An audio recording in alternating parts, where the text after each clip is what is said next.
Have you ever wondered how a snail kite eats a snail? Step 1. Remove that pesky door that's guarding that tasty lump of meat. Step 2. Slowly and very carefully remove Gary, I mean the snail, from its shell.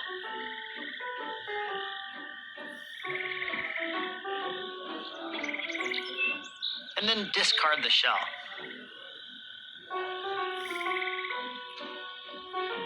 Step 3. Enjoy your fresh escargot.